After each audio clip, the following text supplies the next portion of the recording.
Assalamualaikum warahmatullahi wabarakatuh. Bismillahirrohmanirrohim. Asyhadu alla ilaha illallah wahdahu la syarikalah wa asyhadu anna Muhammadan abduhu wa rasuluh. La haula wala quwata illa billahil aliyil azim. Rabbi shrahli sadri wa yassir li amri wahlul 'uqdatam min lisani yafqahu qawli. Dengan rahmat taufik dan hidayahnya, saya masih diberikan kesehatan oleh Allah SWT pada detik hari ini. Pada segmen selanjutnya, materi yang akan saya bawakan adalah getaran kolbu dan getaran rohani. Ketika dia beramal, tidak melihat dia beramal, ini hanya Allah yang memberikan kita untuk melakukan kita beramal. Jadi beramal sudah bukan jadi luar biasa, tapi sudah menjadi kebiasaan, sudah menjadi keaktivitasan.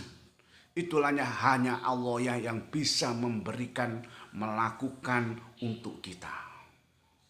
Jadi amalan-amalan kita bukan semata-mata kita yang melakukannya, tapi Allah lah yang menjalankannya. Termasuk adalah amal yang menggerakkan Allah SWT adalah amal muqarrabin. Orang yang tidak punya kasih sayang berarti hatinya sudah tidak hidup. Getaran kolbu ada dua macam, yaitu jasmani dan rohani.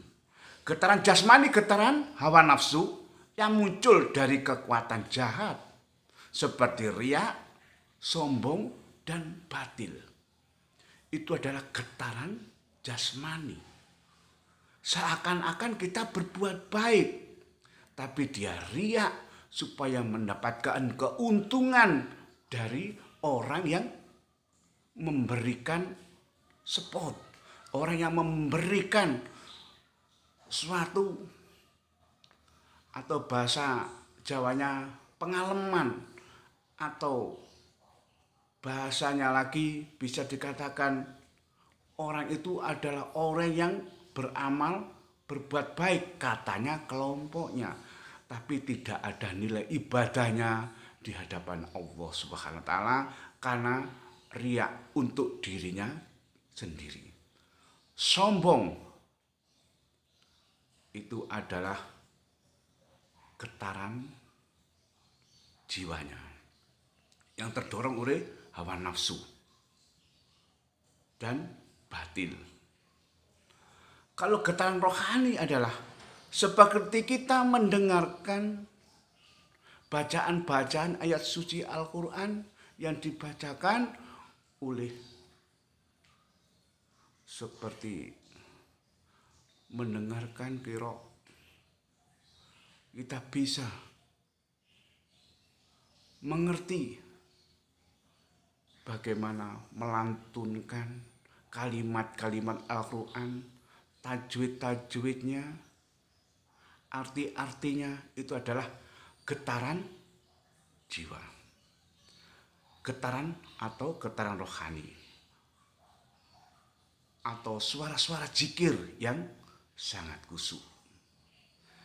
Setan tidak bisa masuk kepada wilayah getaran rohani.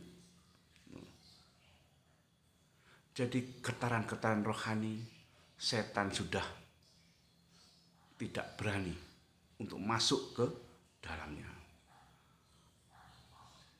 Semua itu adalah kehendak Allah Subhanahu wa taala. Manusianya sebatas melakukan. Manusia adalah sebagai wayang. Jadi Allah yang menggerakkan kita ke sana kemari, yang menggerakkan amalan-amalan kita, yang menggerakkan takwa-takwa kita. Itu adalah Allah SWT. Setan bisa masuk kepada getaran-getaran dohirnya atau getaran-getaran jasmaninya.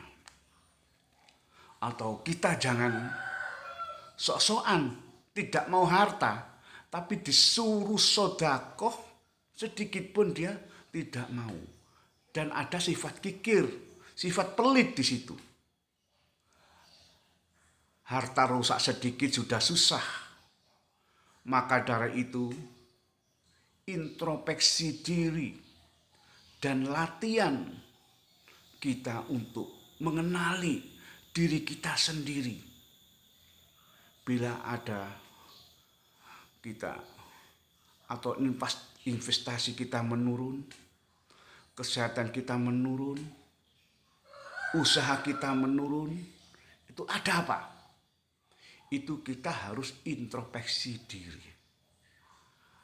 Apa ada getaran kolbu yang kurang bagus, atau getaran rohani yang kurang bagus, atau getaran jasmaninya yang kurang bagus? Ini perlu diperbaiki.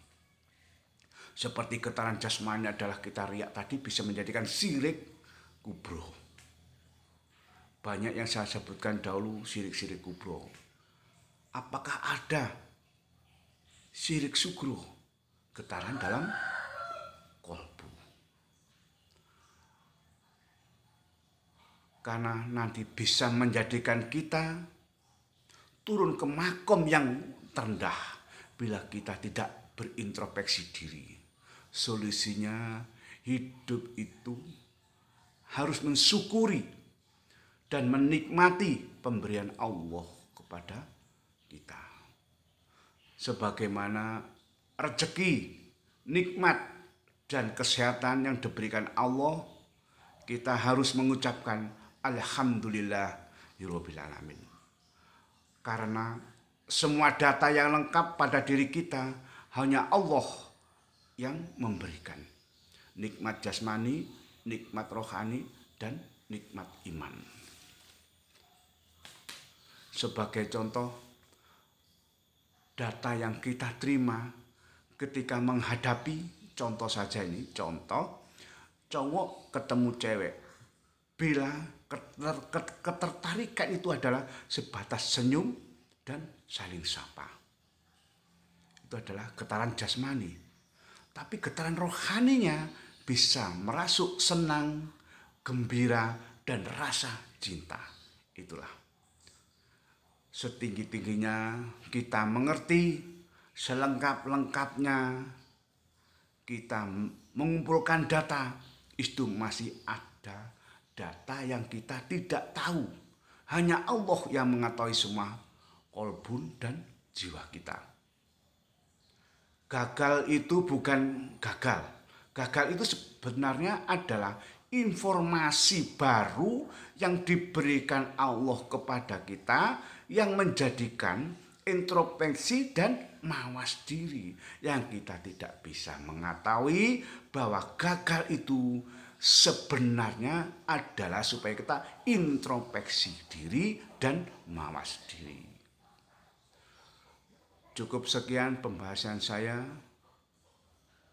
masalah getaran kolbu dan getaran jasmani. Bila ada kurang lebihnya, saya minta maaf sebesar-besarnya. Assalamualaikum warahmatullahi wabarakatuh.